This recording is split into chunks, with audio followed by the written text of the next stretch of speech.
Hello guys, today I would like to share with you 5 interesting, inspiring philosophies from different countries that already have been improving lives of people for hundreds of years around the world. I think every of these philosophies I'm going to speak today deserves a separate video, so I would like to share it with you on my channel. And if you're new to my channel, please subscribe to not miss any videos, and also follow my Instagram for more lifestyle and inspiring content. The first philosophy that I find super interesting and inspiring is called wabi-sabi. I'm sure that the majority of you already heard about this philosophy, and it is a Japanese concept that describes the beauty of imperfect world, the beauty of everyday life, the beauty of things that surround us. It is quite hard to translate this phrase into different languages. It's actually not very precise in Japanese language too, but shortly said, it is an aesthetic of some kind of simplicity, of naturalness, of daily things that we see around us. It's beauty in simplicity. It's also something like combination of minimalism, but also with the touch of imperfection. For example, if we're talking about interior decoration and interior design, it can be something like a really beautiful vintage wooden table, or a vintage vase covered with scratches, or maybe it can be a wrinkled bed linen in comparison to a perfect one that's perfectly ironed. It also can be dry flowers in interior design. It also can be a faded wall paint, or maybe old ceramic dishes in which you can see that they really have been used before. Such things are more valuable according to wabi-sabi philosophy, because all these imperfections, they really make these things more unique and more special. There is also a big difference in different cultures, and the philosophy of wabi-sabi is saying that this pursuit of perfectionism is just an illusion, and it really cannot be achieved. Also, if we're gonna compare more of this Western style in architecture, in design, actually in everything, even in lifestyle, we will see that there people are trying to achieve something spectacular, something really huge, majestic, and even perfect. And what I like a lot about wabi-sabi, that it can be applied to all life aspects, not only to design, to interior design, to home, to architecture, but just to everyday life, and even to our relationship to ourselves. We all are getting older, and it's a very natural thing. And it's just natural process, and according to wabi-sabi, we need to accept this, that we all are not perfect, and that's okay, that's natural, and we even can find beauty in this. And in that way, wabi-sabi also can help us to accept ourselves, to accept our bodies, to accept aging, and just to accept this world with all its imperfections. I was reading a couple of books about wabi-sabi, and one of them is called Wabi-sabi Japanese Hospitality by Julie Adams. It's a really nice, inspiring book, and I definitely recommend it to you. There are some other really nice books about wabi-sabi, and I recommend it to all creative people related to art, to design. Maybe you are a writer, so anything related to creative tasks and creative things, you definitely need to check this out. I think there are a lot of different inspiring books about this philosophy, and you can check out below in this video. You will find a links to my Amazon, where you can find a list of these books.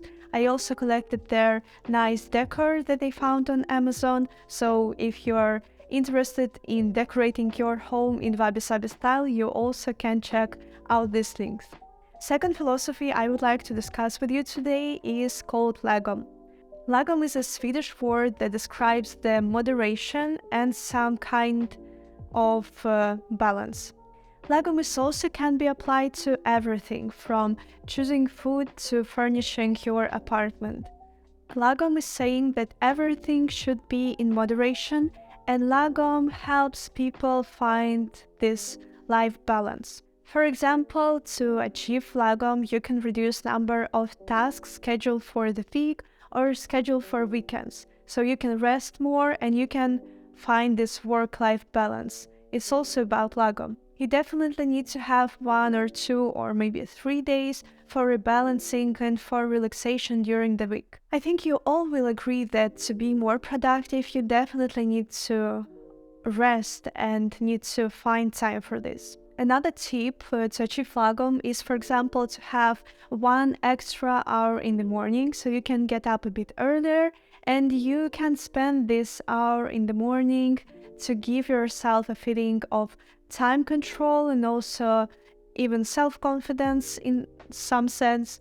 I think it's a really nice feeling when it's still dark outside and you get up and you can light up a candle, you can drink calming tea and just enjoy morning in silence. Here in Sweden, people think that you don't need to own a lot of things to be happy, that you really need minimum and that you can achieve happiness only if you will achieve balance in life. So if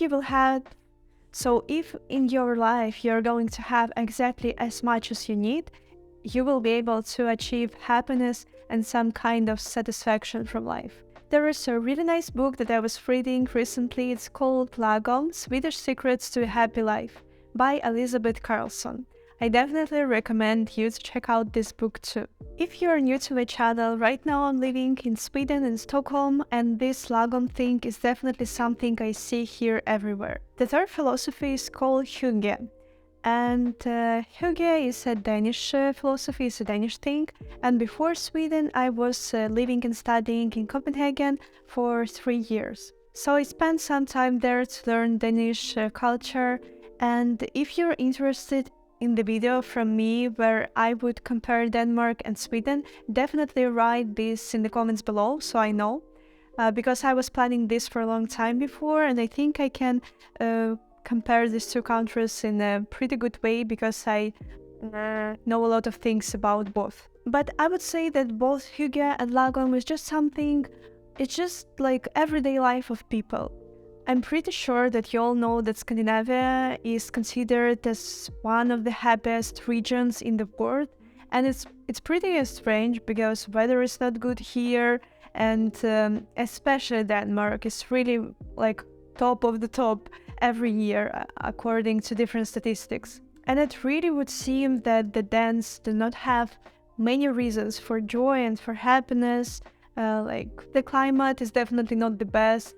Really short daylight hours, really high prices and very high taxes. But I would say that Hygge is one of those things that help Danes enjoy life.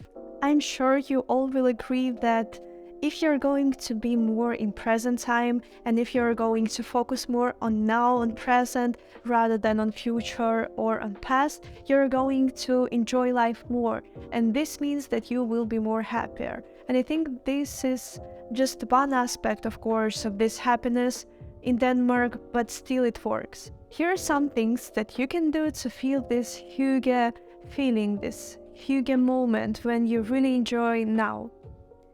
You can create a cozy space around yourself, you can meet your friends, you can cook delicious food, you can maybe play a board game or watch your favorite series or movies at home. You can also set up campfire gatherings, you can watch a movie in an open-air cinema. So here are just a super short list of ideas that you can do to feel this life and to enjoy moment. And to bring Hygge into our lives, we definitely need to pay attention to small things and to the moment we're living in right now. If you would like from me a more detailed video about Hygge, definitely write about this in the comments below. And there is a nice book, I think it's super popular. Here in Scandinavia you can find it in every bookstore, and it's called Hygge, The Secret of Danish Happiness by Mike Viking. Fourth philosophy that I would like to discuss with you today is called Ikigai. In the 14th century, the term of Ikigai appeared in Japan. And roughly translated, this concept means the meaning of life. And Ikigai is all about finding a life purpose, something for which you can jump out of the bed in the morning with a willingness to live. How to find your Ikigai, how to find this purpose of life. One way to find your Ikigai and your meaning in life is to answer 4 basic questions. What do you love? What do you know better than others? What the world needs? And what you can earn from. And focusing on these basic 4 questions can really help people find their Ikigai calling. There are different books about Ikigai, but I have read a couple of them which I would like to recommend you. The first one is called Ikigai, The Japanese Secrets to a Long and Happy Life. This book is written by 2 authors who went to an island of Okinawa where they did a little research on how Ikigai in this region contributes to longevity. Okinawa is really known for their longevity. Possible explanation why Okinawans are living so long is because of their cuisine, is because of their slow living lifestyle, and also in their caring community and activity that they do a lot, and also in Ikigai. Because they all are focused on their passion, they all are trying to find this passion, and then they try to spend all of their time to feel satisfaction and to feel happier in life. If you are interested in this topic, I would be happy to make a video about facts, maybe from this book, to make kind of a small review, but also maybe with some more facts about longevity in general.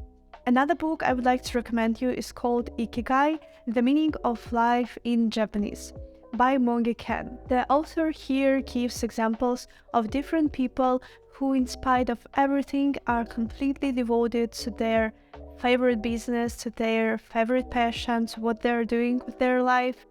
I think you all know that sumo is really popular in Japan, and the author in this book is showing as an example sumo wrestlers who have practically no victories, but they still so much enjoy this thing what they're doing, that they continue to do sumo no matter what.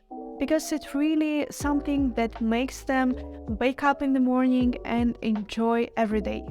The 5th philosophy I would like to discuss with you today is called minimalism. You all definitely heard a lot about minimalism. It's so popular right now, it's really trending. But I would suggest you to look to minimalism from maybe a bit different perspective than usually.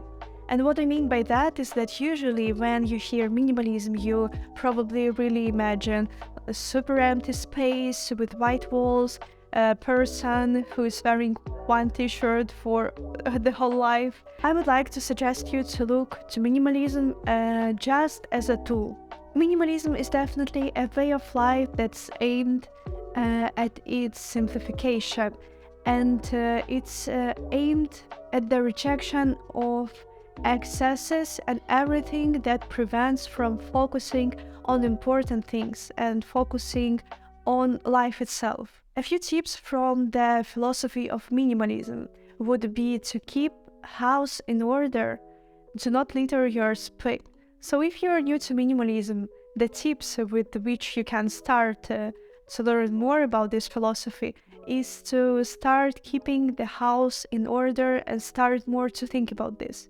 Also try to not clutter your space with a lot of clothes that you do not wear, a lot of books, a lot of cosmetics. So just it's all about decluttering, and it's all about focusing on the most important.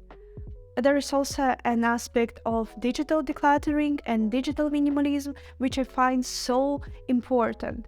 And here is the thing that minimalism is not all about super minimal way of living, but it's more about tool that anyone can apply to their lives.